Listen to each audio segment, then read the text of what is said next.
Poddin My Noggin, hosted by CK Sims, creating a platform to elevate, educate, and heal by creating a space where people can share their stories of struggle, triumph, and redemption. CKS Media. Hello, everyone, and welcome back to Poddin My Noggin. I'm your host, CK Sims, and we just came off a pretty good run of having a lot of diverse guests on the show, and there's more guests coming. And I thought to myself recently that maybe I needed to do a solo podcast. And the reason for that is there's been something weighing sort of heavily on my mind. And I think I want to address that in today's podcast. So, I think everybody's aware that there's so much going on in the world right now. Wars, there's celebrities falling left, right, and center. There's people coming out in droves and taking action against, celebrities and influencers that are supporting different things. And I love to see that. I think that's, there's a lot of things going on, like the boycott Loblaws thing that's happening right now in Canada.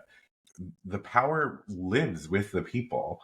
And the more people can use their voices and take affirmative action against things that they do not agree with, the more we will actually see change in this world as a whole. And, for me, I'm seeing since the Met Gala, this new trend, which is hashtag blockout 2024. And I think that is a really interesting and affirmative way of making your voices heard, not supporting people that don't align with your values, companies, that sort of thing. I love to see this. I think that this is great. And, when you affect people's money, that's when people will start listening, right? So the reason I wanted to film this particular podcast is because I have a dream, just like everybody has a dream. And my dream is building something that I'm proud of, right? And, if you've been following along with this podcast, the first one aired at the beginning of January, and this was me stepping out from behind fear and starting to pour into myself what I pour into like companies so easily and readily, and just not letting fear rule my life anymore. And so I've been, this is episode 19 of Poddin My Noggin, and I'm really proud of how it's starting to take shape and, what I'm doing and with it, and the conversations that I'm having on it, and the conversations that are stemming from this, because I've appeared on other podcasts since.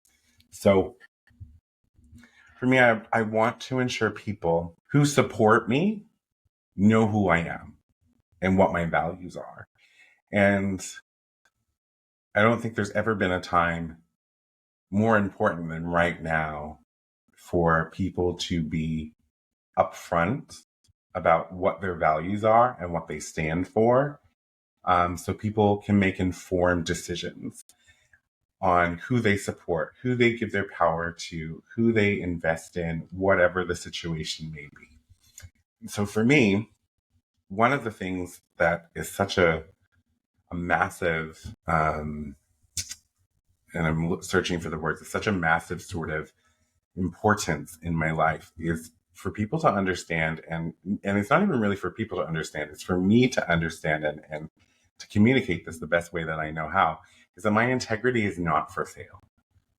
And what I mean by that is, I, like everybody else, want to make it, right? I want to have a really successful podcast. I want to become wealthy and be able to have options. It's not about the money, it's about the options for me. So like choosing where I want to live or how I want to live, those particular things are what's important to me. So there's not necessarily a dollar value attached to that. It's just a little bit more freedom in, you know, carving out something for my own path, but doing that with integrity. I had a conversation with my best friend once, and, you know, obviously as a podcaster and you're starting a show and you're taking this on, you want to find some success, right? So ideally, I could find a sponsor for this podcast that could be aligned with my values and say, you know, they're going to offer me X number of dollars per show or X number of dollars per year for this many shows, that sort of thing. And I was having a conversation with my best friend, and I was struggling here because I'm one of those overthinkers. I've mentioned this before. So like, what if someone came on, you know, got in touch with me and they wanted to support me, and they were saying, you know what, we're going to offer you $5 million a year to sponsor you, you know, that sort of thing, but you cannot speak out against domestic violence. And there's two sides to that coin, and it's a tough situation to be in. So my initial gut reaction is that's a hard no, because we need to speak out about domestic violence and we need to make sure that that conversation doesn't go away. But then the other side of that coin is, okay, well, they're offering you $5 million a year. Their only stipulation is that you don't speak out against domestic violence. There are hundreds of other really important causes that I can speak out about. And the contract's for, say, 5 years. And so in 5 years with $5 million, I could grow this show to be massive, perhaps. And then on the 6th year, I could come out and start speaking positively to against domestic violence. And so, like, these are things that I think are really important for people to understand when it comes to, you know, making deals or that sort of thing. I think the end result is, and my decision would be a hard no. And the reason being is, when I started this podcast, my goal of it was to be honest, transparent, communicative, educational, talk about mental health, share stories that surrounded all kinds of plights in life, and to help, you know, illuminate or highlight some of people's struggles in the world and how they've worked to either overcome them and find their own definition of success, or how they're still in them and working to manage surviving in that situation.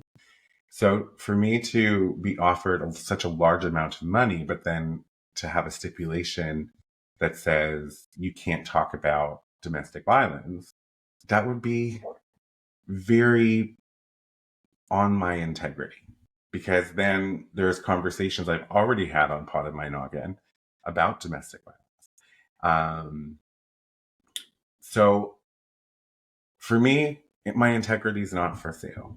And I feel 99.99% confident that my answer to this hypothetical situation, of course, would be a hard no. And we can never be 100% sure. $5 million is a lot of money, right? Especially if it's $5 million a year for 5 years. It's $25 million. How good could my life be with that $25 million? And how much could I grow my show in 5 years with that money, that in 6 years I could talk about domestic violence? So, like, not everything is a simple situation, right? And every single person's different. And I think people need to understand that when people make choices in life, sometimes they make them perhaps ill-informed. Sometimes they make them because they're in a desperate situation and they have to try and make ends meet to survive. It's very nuanced and there's always layers. But for me, I really do believe without a question that it would be a hard no if that stipulation was attached to a sponsorship. One of the things I want to start off with as well is just to reiterate that for me as a human being, kindness is the only legacy worth leaving behind. And I need you to understand that kindness and being nice are two separate things. There's a huge distinction. I am not a nice person. I'm a kind person. I'm not going to be nice or polite just for the sake of saving face. But what I will always be in every interaction is kind. And what I mean by that is that you can be kind and disagree with someone. You can be kind and stand up against something. You can be kind and assertive and set boundaries. Being nice is just being like a yes person or a people pleaser or agreeable. Don't be nice, be kind. So that's who I am as a human being. So, in an effort to ensure you know who you are watching and supporting, today I will share some of my views. And this is kind of an uncomfortable situation for me to be in because nobody wants to go on the internet. Well, maybe there are people who do, but nobody wants to go on the internet and speak in dissent. I think, when you're putting yourself out there, I think a lot of people want, the world to like you, but I don't need to be liked. And I don't want supporters to watch this show under a pretense that's just not true, right? I want you to know who it is and that you're tuning into, who it is that you are investing in, or when I say investing, I don't necessarily mean monetarily. I mean like with your time, with your likes, with your shares, whatever the situation be, it's all an investment that you're making into people, right? And anybody who supports me, I am so deeply grateful for that support. And I also understand the layers and nuance that it can take for a person to say, I like this person, I'm going to follow them. Or I like this person, I'm going to subscribe to their YouTube channel. Or I like this person or this person's content, I'm going to hit a heart. That's all investment, right? And that's where your power lives, especially on the internet. It's by liking, sharing, hearting things, subscribing, following. All of those things are you investing yourself into somebody else. And I don't follow a lot of people because I'm very selective about who I want showing up on my feed, for instance. So I typically follow people who are in the world trying to uplift others and help the world heal and grow. So I've made notes because I'm scatterbrained, and I wanted to make sure that I properly addressed the things that I am addressing today. And so this is the one I'm going to start with is probably the one that gives me the most angst. And it's such an polarized area right now, but it is the Israel-Hamas conflict. And by conflict, I do mean genocide. And I want to be very clear about how I feel about this whole situation. I am not anti-Jew, and I am not pro-Palestine. I am pro-people and anti-death, especially of innocent men, children, and women. And no particular order of importance there, just how it came out. The current Israeli power is, in my opinion, committing war crimes and needs to be held accountable in international courts. I'm sorry, but this is the situation. Too many innocent people have died. And the thing that befuddles my brain is how, with all of their military power that's, they get from donations, if you will, support from neighboring countries in the United States of America, that they couldn't surgically remove Hamas in a way that did not inflict so much death and destruction on the Palestinian people. And to me, what they've done is the equivalent of dropping the Empire State Building on an anthill. It's absolute overkill. And they are, as far as I'm concerned, responsible for genocide. It has to stop. The powers that be need to go in, and instead of withholding rights, they need to go to Palestine and fight back. That's my thought on this process. Because the US made a statement about withholding military aid, and the Israeli power came out and said that they don't care. They're going to do what they have to do, period. Done. There should be two states. Jerusalem should be handed over to an organization and belong to no country, no state, and be classified as a world religious space. So anyone who has ties to Jerusalem in their faith can go there and freely worship without fear of death or destruction. That said, I need to be clear.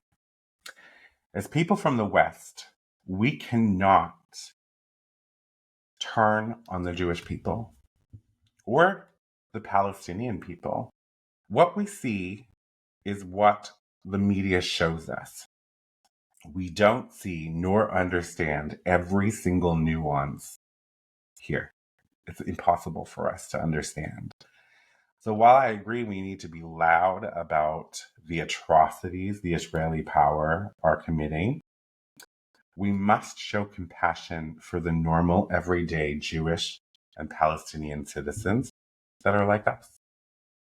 Because if you think that you're just getting up, every day and living your life, maybe going to work and all of these things, and this doesn't sort of affect us in a sense of like our day-to-day lives, but we're going to talk about it on the internet.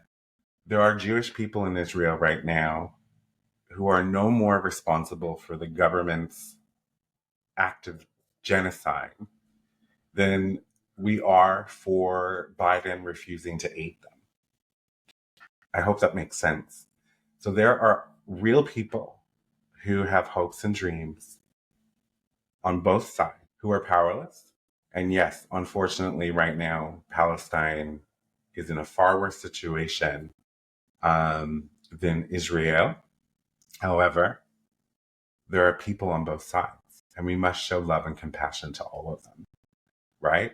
So that's how I feel about that. What I think, honestly, we need to do is stop making statements on the internet and literally pester the shit out of our elected officials through emails, letters, going to their office, protesting outside of their office, just forcing them to intervene and put a stop to all of this. And as far as I'm concerned, I am just tired of the greatest atrocities in human history being committed in the name of religion. And I am so over it. And we just need to move on. So the Israel power needs to be held accountable for their actions, but we must show kindness and compassion to the Israeli people and the Palestinian people, regardless of where we live. It's their people.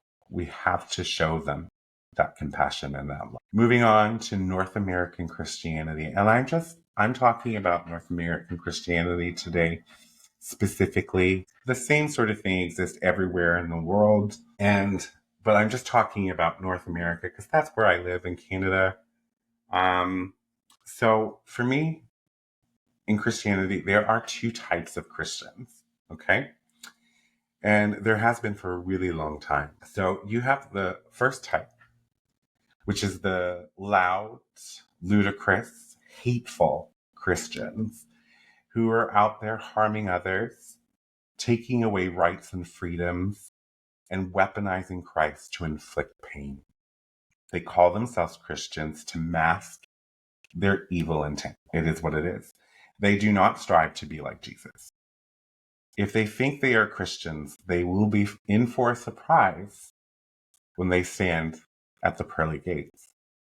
That's for true. That's for sure. The second type are the true Christians who are warm, tolerant, welcoming, compassionate.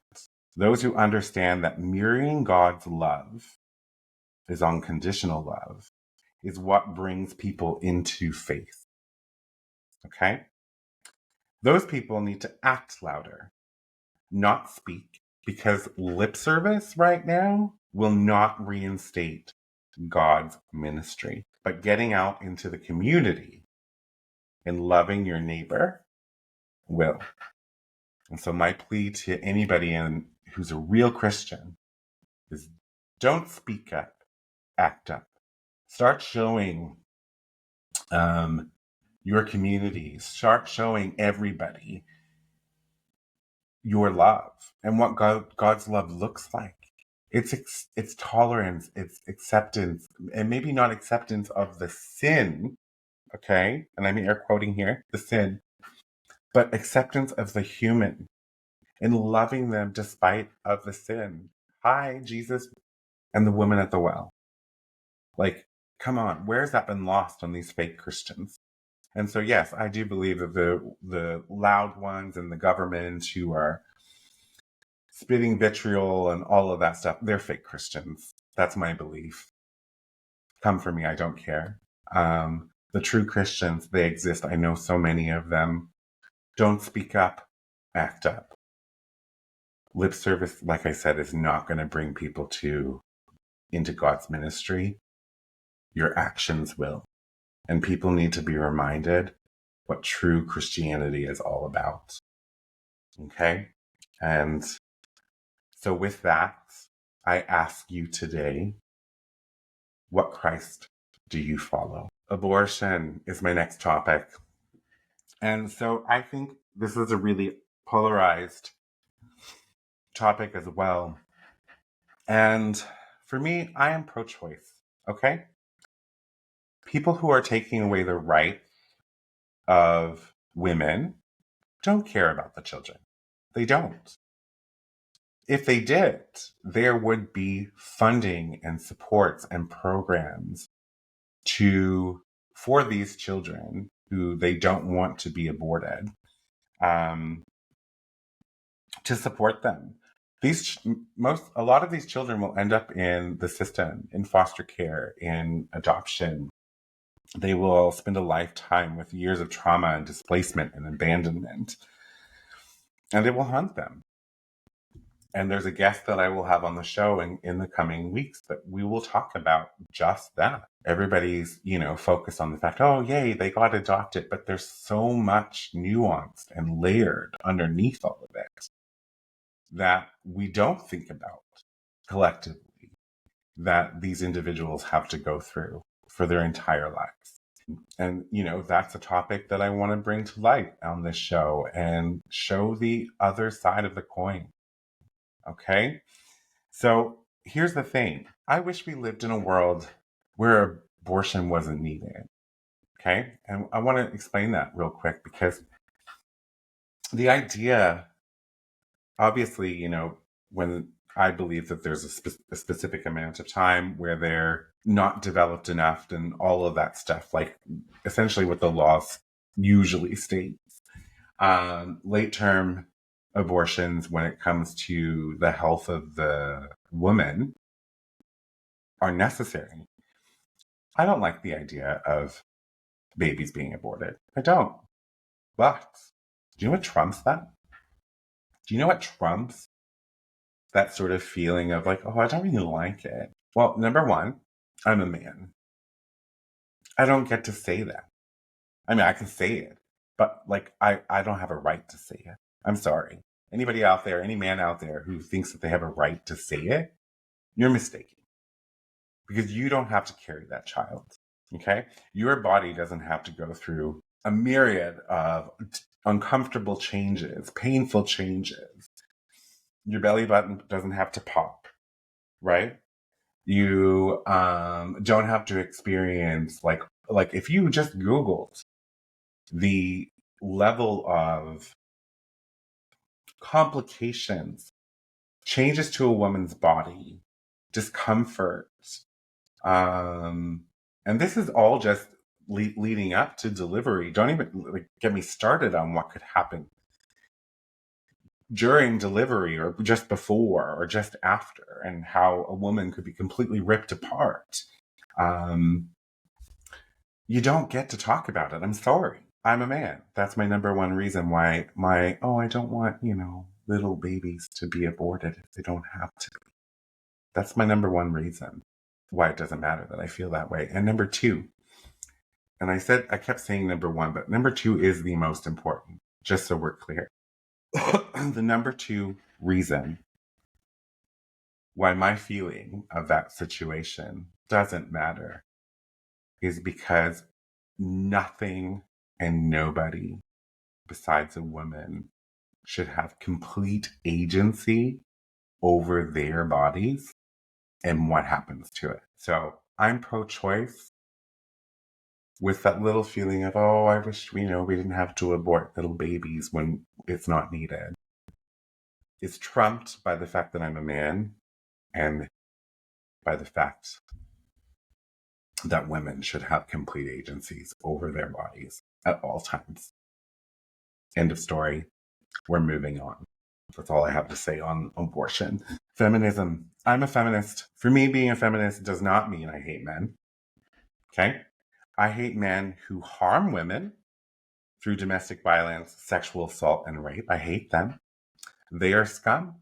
They are bottom feeders. I'm a feminist in that women winning and taking up space gives me life. Like, for instance, Taylor Swift right now, Beyonce, the whole situation. These are just examples of celebrities who are in the media daily. There's so many women out there, women leaders that I've had who have changed my life because of just how incredible they are. So when I see women winning, I get really excited about that. So there are men out there who feel emasculated by this. And that's not their fault, actually, but I'll talk about that in a second. And not actually, but entirely. It's not their fault entirely. Okay? We'll say that. Women need complete equality, equity, no more disparity. And men need to allow that to happen. And I know that, there are men out there who feel like their space is shrinking. Your space is not shrinking.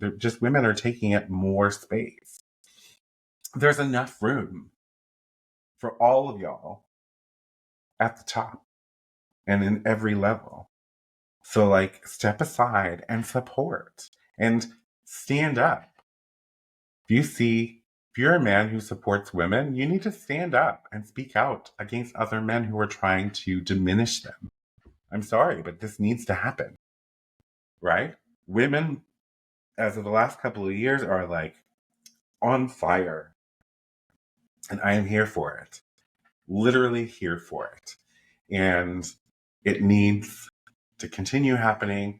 We need to support them in this. And end of story. Before we talk about what I was just mentioning about it's not men's fault entirely, we're going to take a commercial break. Life in Stitches by CK Sims. Available for purchase in paperback and ebook on all major platforms.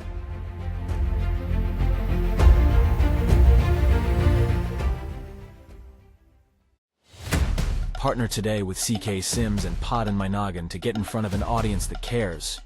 You will be supporting mental health stories, tales of resilience, and uplifting content, aligning your brand with bringing goodness, authenticity, and kindness front and center.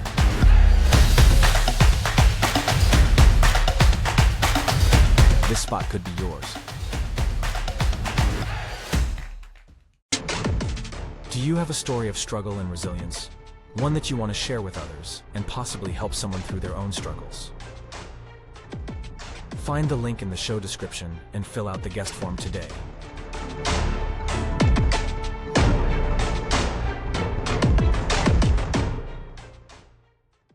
Okay, welcome back to Poddin My Noggin.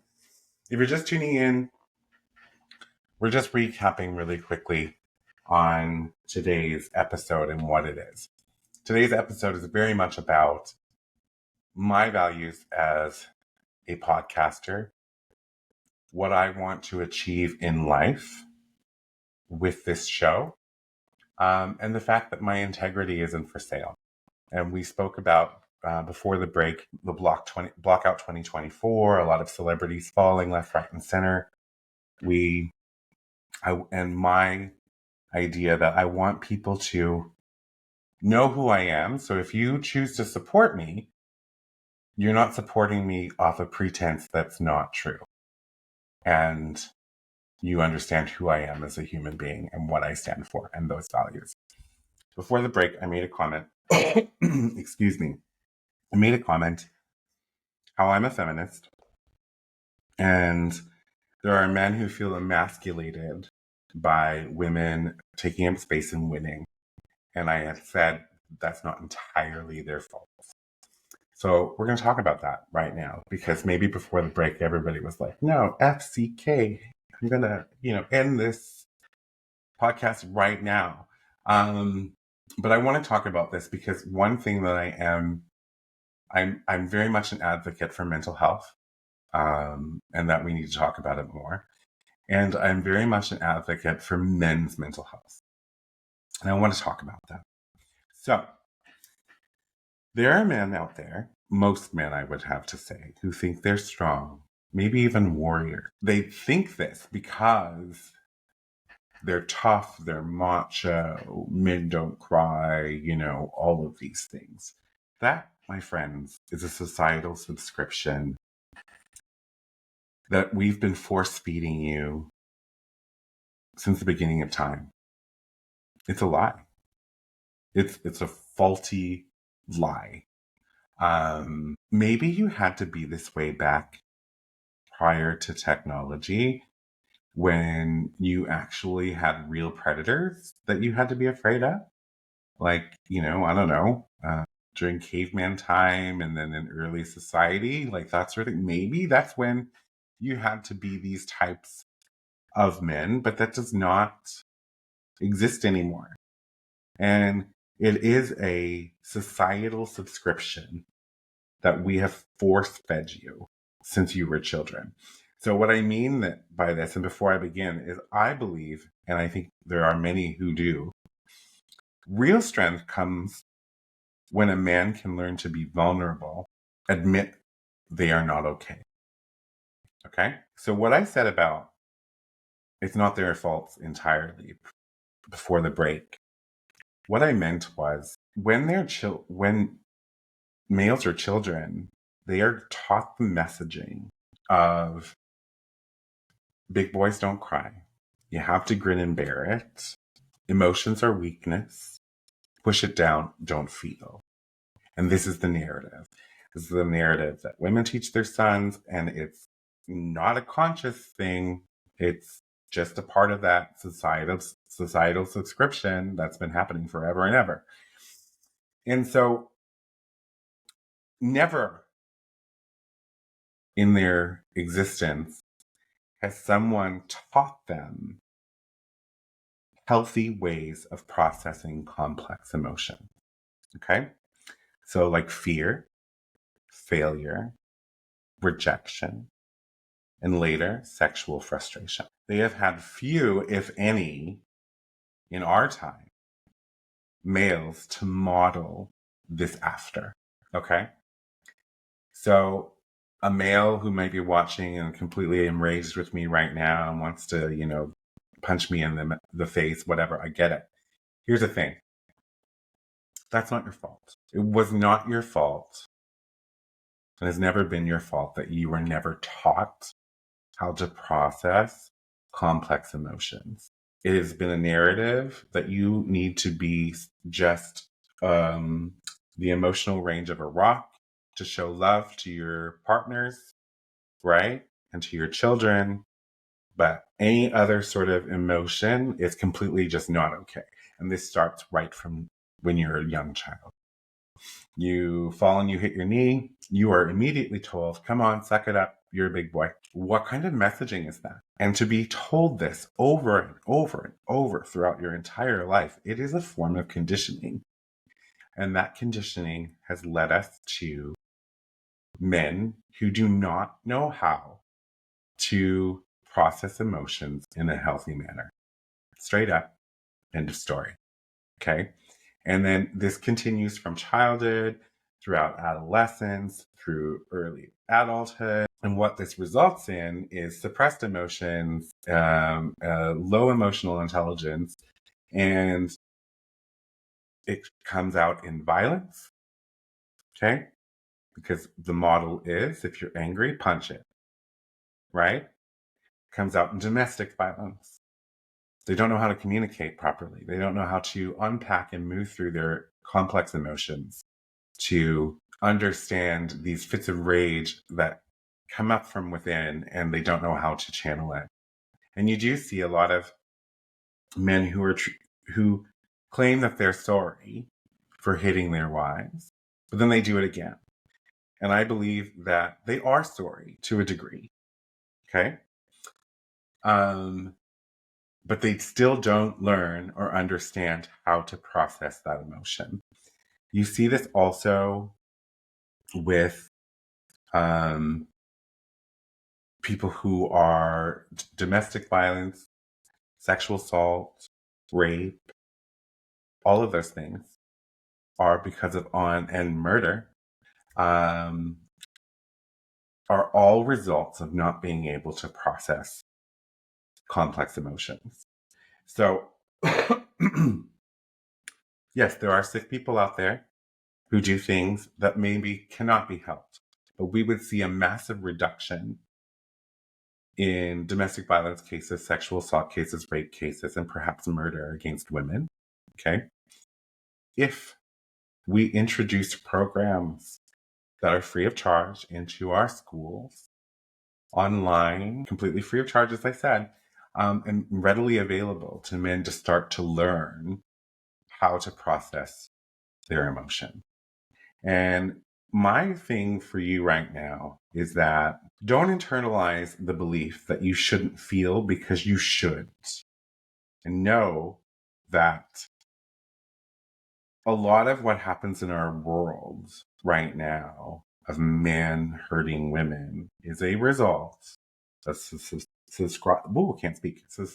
subscriptions and the lack of ability to process complex emotions. Okay. We need to break that subscription. And I will leave you on this one thing. While this wasn't your fault growing up, right? This was never your fault. It was what was force fed to you, what your entire identity is probably built on, all faulty mechanisms and lies, really. Where your trauma is not your fault, your recovery is your responsibility. And I had a podcast a few weeks ago with Carolyn Murphy who stated that, and that was a very powerful statement, and it could not be more true.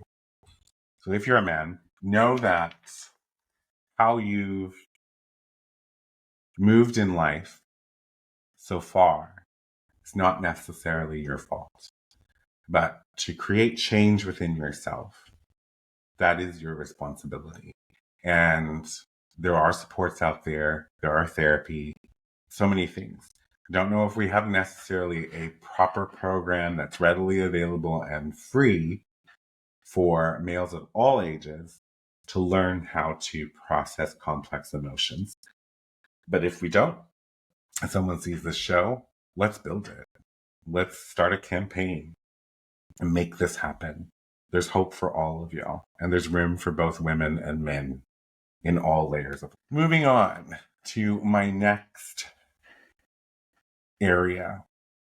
I don't like to talk about politics. Politics are so polarized. And when I started this podcast, I was going to never talk about politics and I was never going to talk about religion. And the religion component came up through some of my guests because, Carolyn Murphy was, her book is called God, Why Did You Save Me?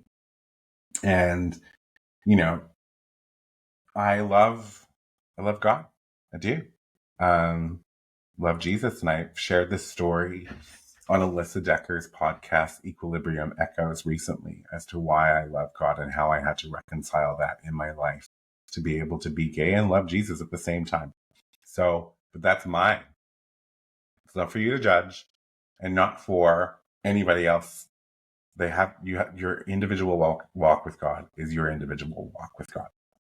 And then obviously politics was the other one I didn't want to speak about. But I think in this effort to ensure that if you choose to support me and to dial in and, come on this journey with me as I build this show and have great conversations about adversity and healing and people getting through their hardest moments in life and ending up in their definition of success, then I want you to know who I am. So I'm going to talk about politics for a moment. And I want to say this.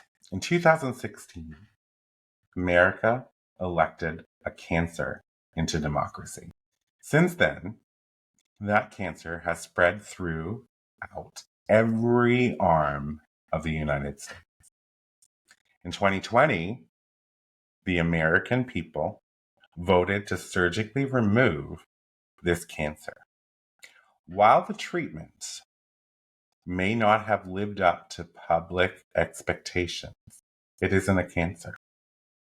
Now, in November, that cancer has a possibility of returning in full force. And if that cancer returns, I am confident it will destroy what's good left in America.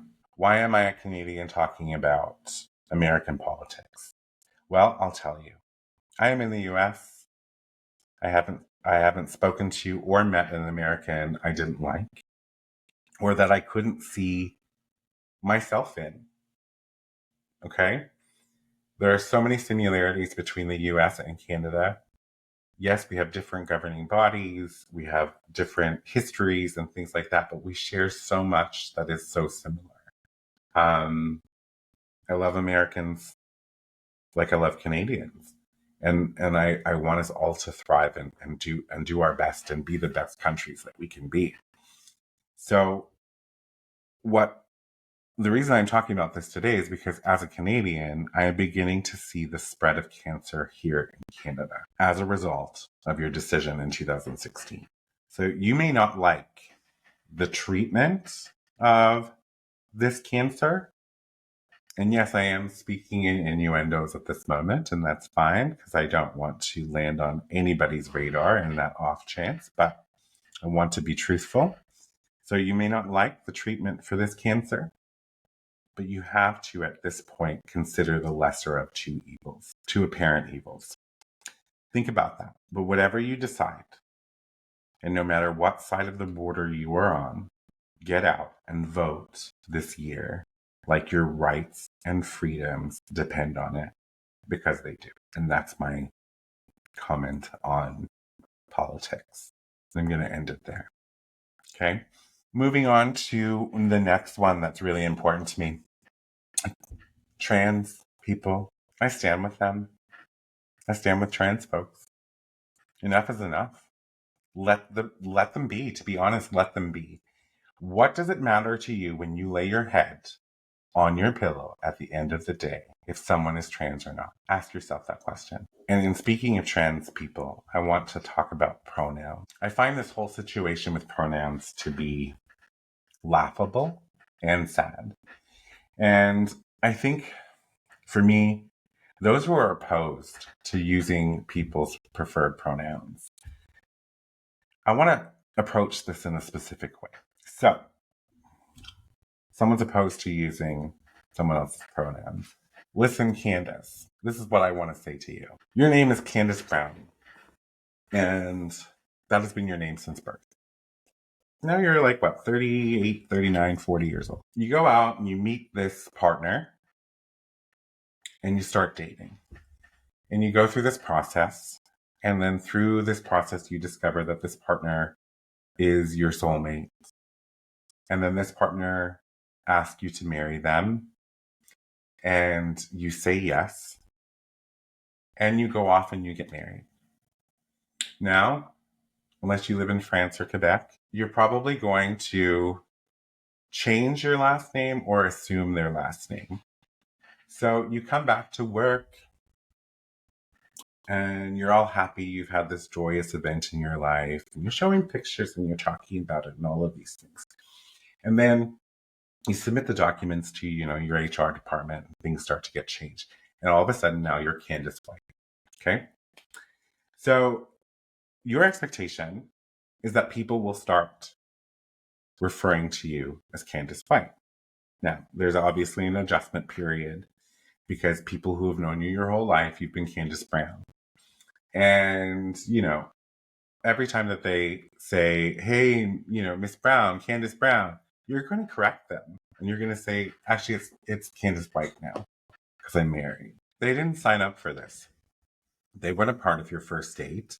They weren't a part of your relationship growing into love. They weren't a part of your engagement. They weren't a part of your big day. Okay? You did all of this because you felt like you wanted to make this change. This is now who you are. You are now a married woman and you're partnered and you've decided to change your last name to match your partner. So while you're going to go into this with the expectation that people are going to start referring to you as Candace White, perhaps there's some people who are like, nope, no, you're not Candace White. You're Candace Brown. Sorry. I'm so happy for you that you went out and you had this marriage and all that stuff, but I don't really care. Like, you're Candace Brown. And these individuals are going to call you Candace Brown or Miss Brown for the rest of your life. You are going to get upset and feel disrespected by this. And you're going to feel as if they're discounting your choice in life or discrediting your choice in life. It's the same thing. It takes very little effort to learn a person's pronouns and to make that change. And mistakes are allowed to happen. Anybody out there who shares their pronouns and then you make mistakes and doesn't give you grace to correct them, that's a them problem, not a you problem. The problem with you is that somewhere along the lines, and I want you to ask yourself, where did you decide that your lived experiences were more important than someone else's? Where did that happen? So in my mind and my belief is that people who say it's about grammar, it has never been about grammar, ever. That's an excuse. If you believe it is about grammar, then you have some deep, deep work to do because it is not about grammar. It's about having human decency, not denying someone's existence, and just showing compassion and love. So that's how I feel about that. For people who don't use pronouns appropriately, that's how I feel about that. You're going to make mistakes. We're even programmed to assume gender, okay? Which a lot of people are trying not to and trying to learn to not assume gender. That might be a stretch for you. But if someone shares their pronouns with you, make a mental note and give effort. You want them to use your married name versus your maiden name? It's the same thing. The exact same thing. So my show, Myself as a Person, is about accepting all people. Anyone who is living a life who is not harming others. And I mean real mental and physical harm. Not this perceived harm of offending your delicate sense. They should be treated with kindness, compassion, and real authentic love. So there you have it. Those are my values. And that's who I am as a podcaster, as an author, as anybody who, in any job that I work. These are the things that I believe and operate my life on. So if you choose to support me or not support me, that's the thing. I'd rather it take me 10 to 20 years to amass a following of supporters where I can earn a living off of my podcast and my public efforts, if you will, than to have those followers supporting me, having a massive followers supporting me right now under a pretense that's not true. I want you to know who I am, who you're investing your time and money in. Straight up. Like, I just don't follow me unless these values are your values or they're similar. Because what's going to happen is if you do follow me, I'm going to constantly disappoint you over and over again. It took me a long time to get to who I am today. I don't see myself changing. There was a period in my life where I might have not had the integrity to say to anyone that, no, I'll take that $5 million. Sure, I won't talk about domestic violence. Who cares? Like, that was me in my 20s. I've talked about this on this podcast before, but me as a 43-year-old gay man, that is not who I am today. And I'm very proud of who I am today. So, yeah. And for anybody out there who even thinks for a moment that they're like, well, maybe I can follow him, like, some of it, I'm woke. So if that term offends you, I'm woke and proud of it. And I will continue to awaken, and I will continue to stand for marginalized communities and Indigenous people and BIPOC and anybody who needs a voice in addition to their own to ensure that they receive equality and safe spaces and supports. That's who I am. That's where we're coming from on this show. So, my name is CK Sims. I want to thank you for tuning in to today's episode of Poddin My Noggin. And until next time, I want you to go out there and live your wildest dreams. Take care, everyone. For media and sponsorship inquiries, email info@ccsims.com or visit ccsims.com and fill out the contact form. Be sure to subscribe so you don't miss an episode. A new episode airs every Saturday. CKS Media.